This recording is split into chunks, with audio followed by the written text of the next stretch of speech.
Tonight, the topic that initially, when we first tried to arrange to come and give the talk, was I think Richard was to give me the topic Buddhism and the concept of God, and my first reaction is, oh my God.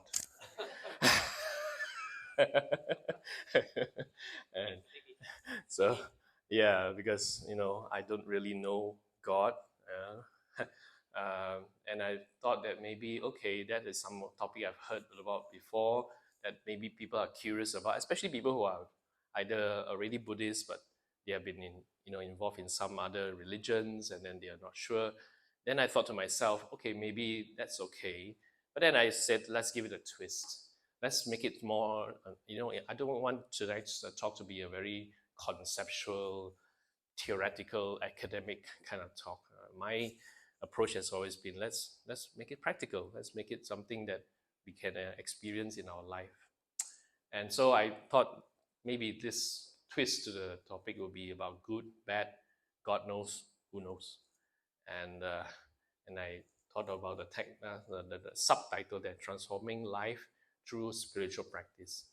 And I think as I reflected on why we have this kind of question is because we all go through life experience, every one of us. Sometimes good, sometimes not so good. Sometimes good, not good at the same time. Sometimes neither good nor not so good. And it's all a mixed bag of kind of experiences we all face. And because of that, we are trying to make sense. Why? How come like that one? All right? And of course, there are many different explanations, which I will show shortly. Now, why is this important? I think it's because, what's the reason why are we asking this question? Good thing happen, good lah. Not so good thing happen, make it better lah. So what's so difficult, right? Just get it done. And I think, that seems to be the reaction, most of the cases. But the reason why a lot of us have this question in our minds is because, actually, is there more to this? Is there good? Is there bad? And then is there much more than good and bad? We always have this question in our head. So I think this is something that most of us face. Yeah. Anyone has any? Okay, what will be the recent good experience that you have? Anyone? Good experience? Yeah. I spoke to my daughter on the phone. And that's a very nice experience. She's Okay. in Italy and I'm here. Yeah, so that's good. Yeah. Okay. Thank God. Yes. Okay. Yeah. Thank God. Right. Thank God. Yeah. Okay. Very good. Right. Is that normal reaction? Right. Thank God. Yeah. Now, what will be a not so good experience? A bad experience? Anybody can give me an example? What will be a not so good experience? Sorry. Got an accident. An accident, right? What do we say? Oh my God. Yeah, that could be one. But most of the time, it'll be what? What to do? Your karma law. That's what happens. Yeah, right? So when a good thing happens, we say, oh, thank God. And the not so good thing happens, it's your karma. And I thought this is a little bit lopsided, Why does God get all the good name? So, okay, before I proceed further, it's being recorded. I must give a disclaimer first.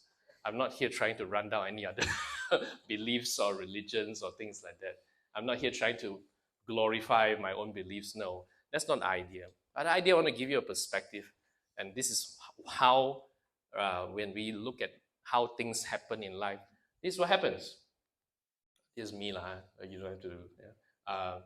Currently, I'm the head of Dhamma Leadership Development. There's a little bit update on that, of the Cradle, looking into programs and how to, and one of the program is called GLAD, which can be explained later. Now, this is what we are going through. It's called life. Yeah? How many of you think that in your life now is a very good life? Put your hands up. Very good life, yeah.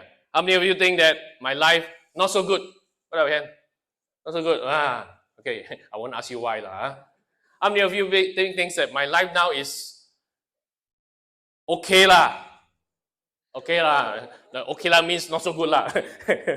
that's what normally happens, So we all have our life stories to tell, and this is what normally happens. You have a story. Okay? Our story of our life can be either this story. Okay? You know how this story looks like? Life is terrible, stressful. What else? You see, depressing. Oh my goodness, depressing, terrible. What else? What else comes to mind? Depressing, yeah?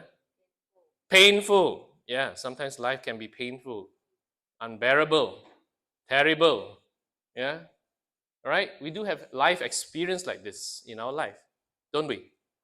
Does anybody never face any of this before? No? Okay, so we all face something like this in our life. How we wish that life don't have to be like this, but it happens.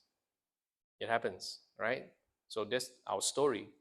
We also have sometimes life experience that is something like this. How many of you feel this way? Yeah? All right. Okay. What does it mean when we see this? I'm happy. What else? I feel good. I'm light. I'm relaxed. What else? I'm grateful. I'm grateful. I like that. I'm grateful. I feel very grateful. What else comes to your mind? The one that put up hand just now, not so good one. I don't have story here to tell. They see this, they says, not me lah. Energize. Yeah, one thing good about English lecturer is they have synonyms, they have words, they have very good vocabulary. I like it when I talk to him. I'm enriched. Yeah. So we have experience like this, but for most of us, for a lot of us, it's a mixed bag of sometimes in here and sometimes here, and a lot of times that's what happens in our life. And all the time in our life as we grow up, we all go through experience like this. We will have what we call some experience that's better, some experience not so good. Over a period of time, some of us start to overcome certain things and you become better, you feel better, you say, my life is in a better place now.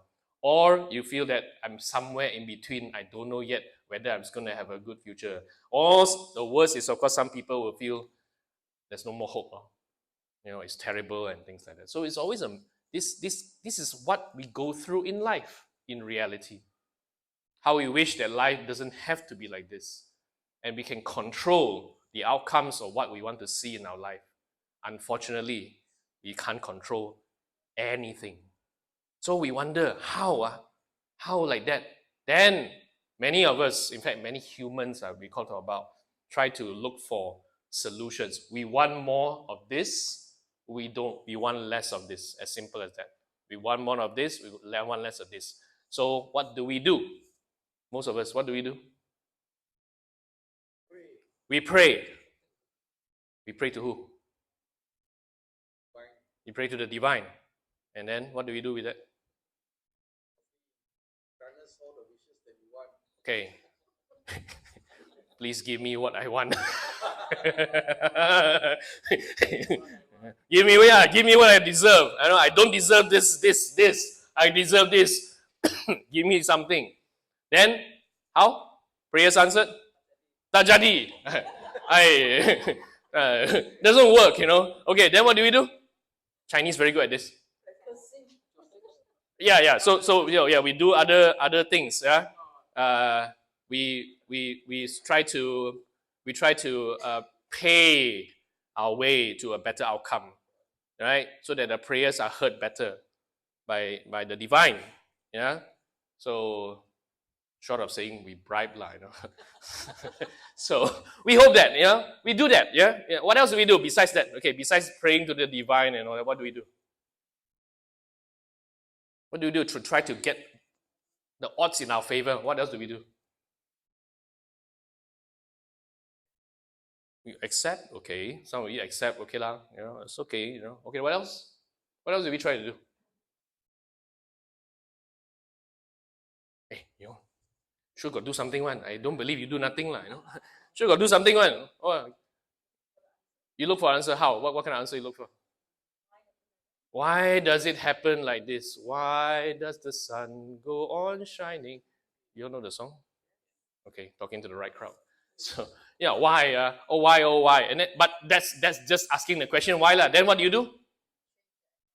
Okay, so we try to make some changes to our either the environment, the things, and all that kind of thing. But all in all, a lot of us try to find answers somewhere lah. Right? A lot of us try to find answer. Why? The big question is why? Right? Why? Why me? Why not him? Why like this? Why not like that? So we all try to make sense of our life experience. We try to make sense. We try to justify sometimes. Why is it like that?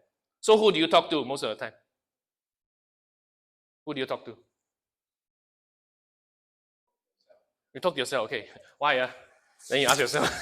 After that, then what's the answer? No answer. No answer. Then how? Then who else do you ask? You ask who? The Bomo. Okay. Then you go to the Bomo. You go to the Bomo and then you ask.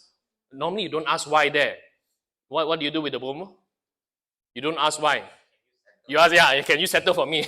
The why has already been asked. You get no answer, so never mind. No need to know why. Just settle the problem for me. Okay, all right. That's what we do. We try to make sense of our experiences, and we try all kinds of things. The Bomo, the what else?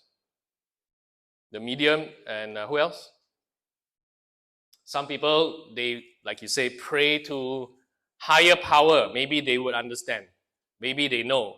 Maybe someone knows. So who knows? Who knows? I don't know. The Bomo doesn't know. The Momo is almost like it's called service provider, right? He's a service provider. He just settled the problem for me. But he wouldn't know why all these things happen. So we always still have the questions unanswered. So who knows? Yeah? God knows? Okay, yeah, maybe. So maybe God knows, okay? So before I go to that, God knows, or who knows God knows, then let me just talk about what the Buddha tried to respond first to some of this. Now, in trying to explain life experiences, the Buddha said in one of the sutta, this sutta is called tenets. There are a few belief systems. It says, because these three sectarian tenets are pursued, pressed, and grilled by the wise, the astute means the wise. All right? The conclusion leads to inaction. I'll talk about that later. What does it mean? But the second line is important. Everything we experience, whether pleasurable, painful, or neutral. So we have experiences. It's either good experience, painful experience, or somewhere in between, or neither of those. Whatever those experiences are, we have these three things that we believe. We believe that it is because of past deeds. Means our past karma is the one that causes us to have life experience today. Right? So we try to explain, and this is the belief of the Jains, in ancient India, the Jain religion. They talk about that our life experience is caused by our karma. Karma means whatever we do in the past, everything is ripening now. That's why we have this experience. That's one kind of belief. Everything is due to all the past. That's why you have some of these beliefs to say we must purify the past. All right? So sometimes Chinese also say the same thing when we say your life like that lah. That's why the past life you do all kind of nonsense. That's why now you're like that lor. That's how we explain. Correct or not? Sure, we talk like that one. Right? We will say things like that. That's one belief that is prevailing. All right? Which, according to the Buddha, may not be so skillful, but never mind. That's a prevailing belief. in ancient days as well as today. We still have this belief. Another belief or another way to look at it is because of God. There is this divine being that causes and makes the experience we experience because of this thing called God. Yeah, God wills it. That's why I experience it. Even during the Buddha's time, there are people who believe like that. Okay, and we today also no different. There's a third kind of belief. Everything that happens has no cause or reason. It's random. There's another kind of belief. All right. So far, you get the idea? These three beliefs are prevailing even ancient days, even today. Why? Because we try to make sense. Why is this happening to me? So we don't know ma. Ask questions, ask yourself, don't know. Ask God, no answer.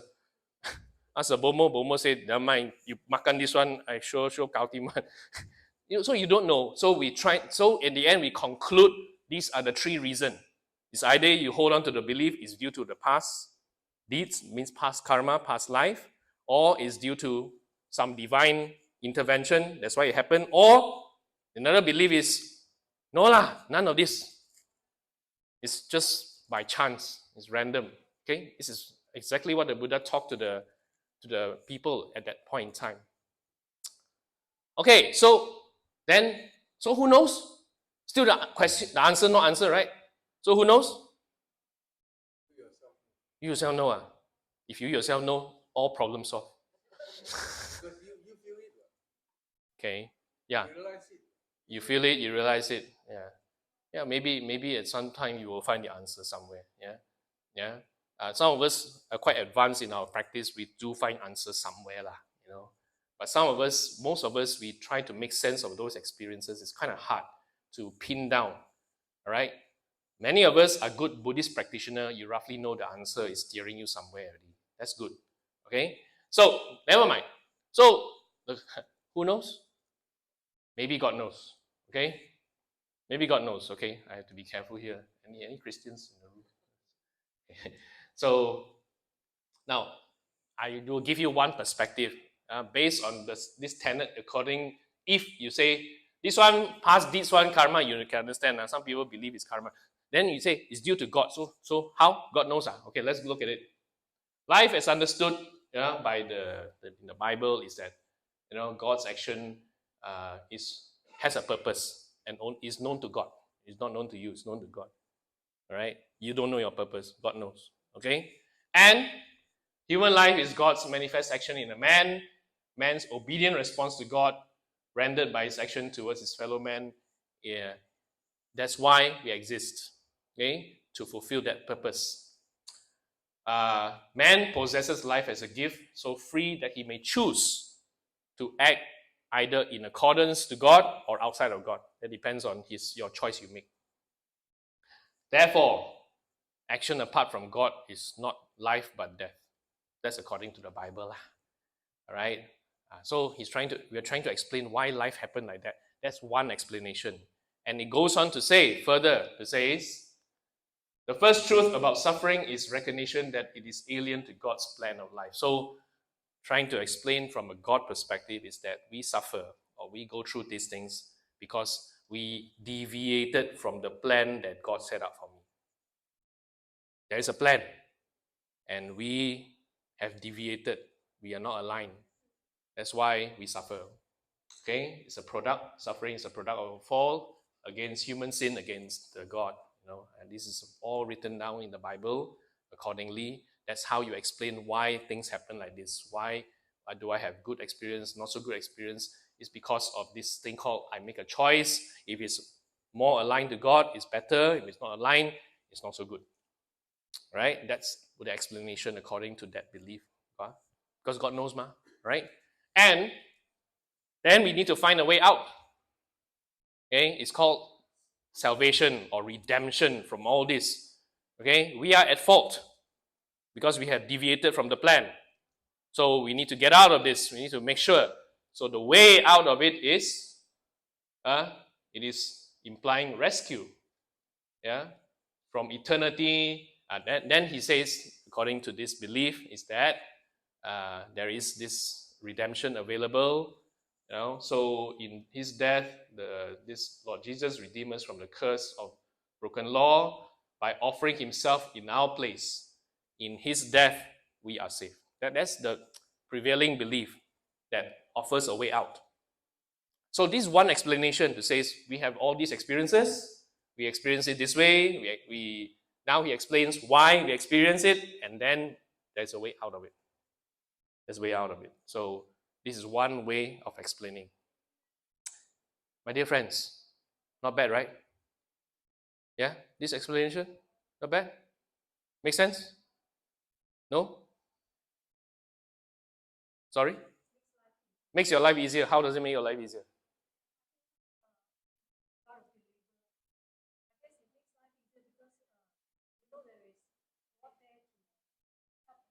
Yeah, yeah, but okay, yeah. I think that's quite nice to look at it. Makes things easier. Don't worry so much. Just follow back the plan. You're all right. That's called redemption, salvation from your suffering, from your whatever you go through in life. This is the prevailing belief, which, according to our friends in the God religions, they have this belief, which is one way to look at it. Now, I want to look at it from a Buddhist point of view. How did the Buddha respond to this? How is the Buddha's respond? And based on the same sutta just now, the sutta about tenets, it says the danger of wrong view is dangerous. Wrong view is dangerous. What does it mean? In that case, if the tree is true, past deeds, all this happened because of all these three, your past deeds, your God, and all that, then in that case, you might just do anything, kill, steal, lie, right? And there'll be no consequences. Because anyway, it's my past karma. So if I believe that everything is due to my past, what's the point? Yeah, I can't do anything. But of course, according to certain religion, you need to redeem yourself, burn up all your past. Okay? If everything is due to God, according to the sutta, then again, what's the point? Just, you just, well, there's no need to do anything because it's not your call, right? And if it's no cause or reason, lagi worse, then everything is so random, so no need to do anything lah. And those who believe the above have no enthusiasm or effort, no idea that there are things that should and should not be done. When we hold on strongly to these three beliefs, the danger is we will tend to think that we will not do those things that will be right, set us on the right course. It's a bit philosophical, but I think it's important for us to understand this point because I'm getting to the next point here. So this is all what we call in Buddhism wrong view. So it's important to think about the right view. So right view is one of the key things. It's very important, right view. So what is right view here? Right view is to cut through our ignorance so that it will take away those things that obscure, block your vision to see reality. So when we have those three beliefs, everything due to past karma, everything due to God, these are wrong view. It's actually blurring our vision to see reality in front of us. So the Buddha was very clear when he tried to cut through. Okay, the Buddha is very, very, sometimes I would say the Buddha sometimes, he doesn't care so much about trying to please you. He just want to tell you reality. So right view is important. And this is what the Buddha, in response to why does it happen? This is the Buddha's response. Okay, this is the Buddha's response. Now this is the noble truth of suffering. Very interesting. Very interesting. Now this is the noble truth of dukkha. So, you ask the question, why does it happen? I ask God, I ask this, I go for Bomo and all that kind of thing. And here comes the Buddha and tells you, this is the noble truth of dukkha. In your face. This one reminds me of, sometimes anybody went for therapy or or heard people going through therapy and things like that. Some good therapists, what they do is, if you are going through something and then you complain, my life like that, good therapists sometimes just tell it to your face one. This is what is happening. It's like just putting reality back in your face. You get what I mean? So instead of asking, why did this happen and things like that, the Buddha just tell it to your face. This is the reality. This is called dukkha. This is the Buddha's way to wake you up. They say, hey, stop asking stupid questions. In other words, you're asking the wrong question. This is the right thing. Look at it this way. This is the reality of dukkha. What is dukkha? And he goes on to say, rebirth is dukkha, old age is dukkha, death is dukkha. This is reality. So in one sweep, the Buddha has taken God out of the equation. The Buddha has taken this, just because everything is due to chance out of the question, and just says, this is reality. This is what it is. Right there, to see reality. Just see it. That's dukkha. Now, then the question doesn't stop there. It says, why? Why does it happen? Why do we have dukkha? This is the reason why we have dukkha. It's because of this word called tanha. Tanha is called desire, craving, wanting, controlling, and whatever other words you call it. Tanha, the Sanskrit word is tarsna. Tarsna is like the English word thirst. The thirsting, the wanting, the desiring. Things are like that. I want it differently. That's why that's dukkha. I'm not getting what I want. Dukkha. I am separated from someone I like. Dukkha. I have to be with someone I don't like. Dukkha. Okay? In other words, the entire thing that we attach to, we hold on to, is the cause of dukkha.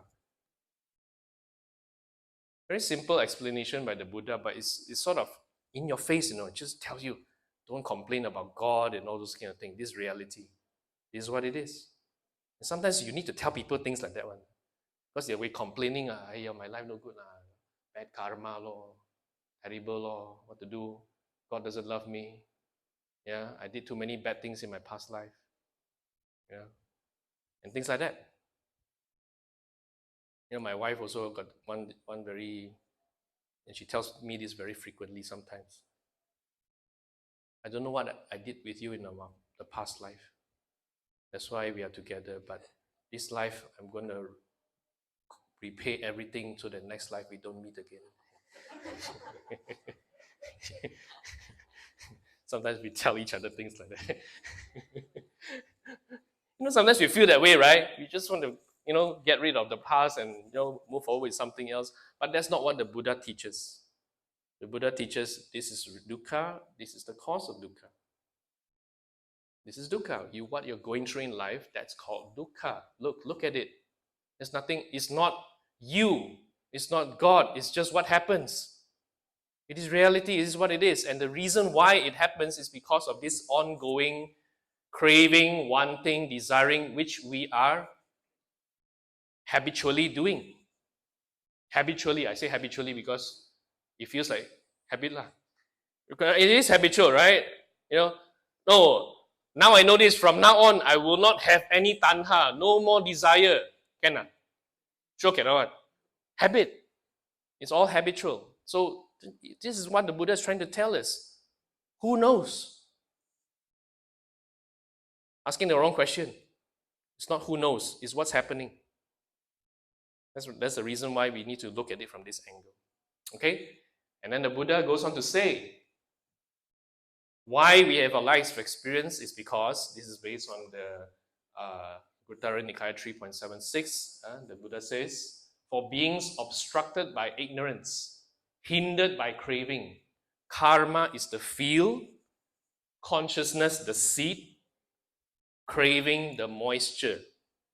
These conditions are the one that create our experiences. Whether you're born in a good place, not a good place, whether you experience good and bad, this is the reason. There's no God in the equation here. It's all because of the three things, the karma that you do, the craving, and also the consciousness. You have a consciousness. All these will have an impact on the kind of experiences we have. Again, there's no such thing called determining. Somebody's determining, pulling the strings for us and telling us this is what's happening. That's why when you ask for divine, the divine come and tell you also the same thing. Brother, I also don't know lah. Yeah, that's why no answer, because you can't find answer like this. But you can find answer based on what the Buddha is trying to say. Look at life properly.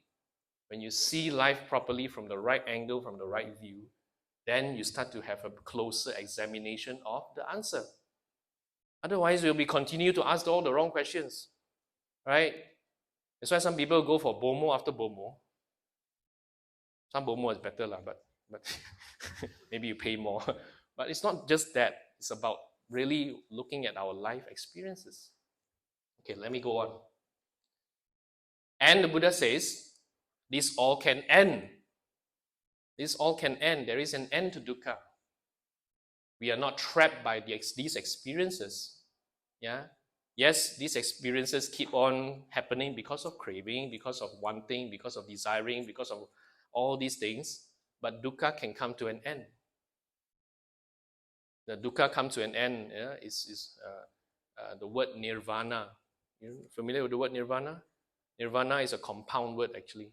Vana is craving, it's a synonym for craving. Nir or ni is complete absence of. So complete absence of craving. That's why it says fading away, cessation of that craving. Nothing left over. That's nirvana, complete absence of craving. That's the end of dukkha. So the Buddha was quite clear to say in one sweep, he just taken all these questions out of it and just tell us to look at life in the right way, in the right manner. That's called right view. Because right view leads to right outcomes. Wrong view leads to catastrophic outcomes, we say. So views are important. The way we look at it, the way we see it, that's very important. Otherwise, you'll be searching in all the wrong places. Ask this, ask that, ask the medium lah, sometimes medium means I know a few mediums. I know one or two mediums in my life. They're very good. Don't get me wrong. The deity will come to the body of this master and then help people, heal people. They're good. They're doing some good, but they still don't answer this question. Okay, and we say there is a way out. Now there is an end to dukkha, but how do you get there? You can't control it, but you can walk the path to get there. Okay, we can walk the path to get there. And according to the Buddha, there's two extremes that must be avoided. One extreme is complete indulgence in sensual pleasures. Our whole life is all about gratifying the senses lah. Achieving this, getting this. We just had very nice food, but we make that into the agenda. Some people make it into the agenda. Craving for this, getting this. One experience not enough. Next experience must go back there again, have a better experience than before. And that is called one extreme that we always go for, called in this attachment to this sensual pleasure, the pleasures of the senses. Not that there's something wrong with it. We need to enjoy our food, enjoy our holiday or whatever, but a lot of people make that into their agenda. So we keep going for it, keep wanting it, keep desiring it. That's one extreme of life. The other extreme that the Buddha says we should avoid, which a lot of people like to do, is called, in ancient India, of course, it's called self-mortification. Why? Because we have so much past karma. Okay? We must purify all our negative karma through torturing ourselves. Right? That's why you see some people, they go through this inflicting pain on the body. Even today in India, you see that happening, where they inflict pain on the body to think that that's how you purify your past. Okay? That belief leads you there. In today's context, we don't torture the body, but we torture the mind. It's called self-punishment. That means guilt. So we punish ourselves. So there's certain religions that tell you you need to feel guilty. It's your fault. You deviated from the plan. Therefore, you must. They have this practice called penance, right? Penance means you, how to say? So what's the Chinese word for penance? You try to. Is it chang hui? Yeah. Is to do something that will will somehow purify your past, lah. So you keep torturing yourself, lor. I'm no good, so I need to. So this is what the belief of the God belief can lead to. This it's called guilt. You are a sinner. You need to believe again, otherwise you will continue to suffer. These two extremes does not lead to anything. Does not lead to the end of dukkha. These two extremes is the reason why dukkha continue to exist. So the Buddha goes on to say, then it is called somewhere in the middle. What's the middle? The middle way. What's the middle way? The middle way is called the Noble Eightfold Path. That's the way out. So the way out of suffering is not salvation or redemption. Redemption means I need to, I've fallen from grace, so I need to get back into the grace of the God. That's what salvation, redemption normally means. But for the Buddha, there's no room for that. You don't have to feel guilty, one. You don't have to use your guilt. You are good. You just have to do the right thing. You experience what we experience because of our habitual tendencies. The reason why we have dukkha is because all the while we continue to have this thing called desiring, wanting, craving, and things like that. So the Buddha never used guilt as a way out. The Buddha never say, you are wrong, therefore you need to be right again. There's no room for that in Buddhism. In the Buddha's teaching, you are good. You just have to uncover your true potential, your true self, your Buddha nature. And how to do that? Follow the Noble Eightfold Path. There's a roadmap that we can walk. And this is what it means by spiritual practice. Having the right view, having the right concept, having the right thinking leads us to say, okay, let's do this the right way. It's important to understand. Otherwise, a lot of people go for, like you say, pray for the divine. Hopefully some answer is there, and then have a belief so that you'll be safe somewhere, So when you look at it from this angle, is it walking the path to freedom we can all do? The Buddha is our inspiration. Therefore, it is inclining us towards the liberation. Now, is this empowering or disempowering? This is empowering. So when the Buddha talk about dukkha, he's not trying to tell you got suffering lah, hopeless one lah. That's not their message. The message is it is empowering us to say we have the power. We can do something about it. There's no such thing called we are doomed, you are going to hell, and things like that. There's no room for those kind of things. It's all about walking the path. It's all about empowering us to do something about our life. So when you look at it this angle, it's more empowering than the belief that I need somebody to save me. That's what it means by this. You get the idea? So good or bad, who knows? Actually, you know. I know. We just have to know it. That's what it means. Know it. Okay? See it as what it is. And this can be seen from our own life experience. No God need to tell us this. Okay? So when we can do that, we can transform our life through a spiritual practice. And by doing so, we are now inclining towards happiness. And I like this, in the Samyutta Nikaya, there are many suttas like this talking about inclining. Right? It says, because the Ganges River slant slope inclines to the ocean. In the same way, a bhikkhu who cultivate the Noble Eightfold Path incline, slant, slope towards Nibbana. That's what it means. So when we practice the Noble Eightfold Path, you can be assured it will incline towards the end of dukkha. Right?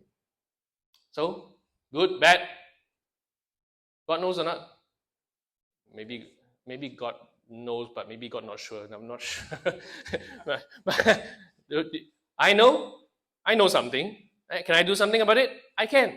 Is it empowering? Yes, it is. Can I empower myself to do something? Yes, I can. That's what it means. That's called hope in Buddhism. That's called, driving something for a better life. That's called spiritual practice. So this is what I want to share. I hope it's not too conceptual, but something that we can use in our life, right? So, yep.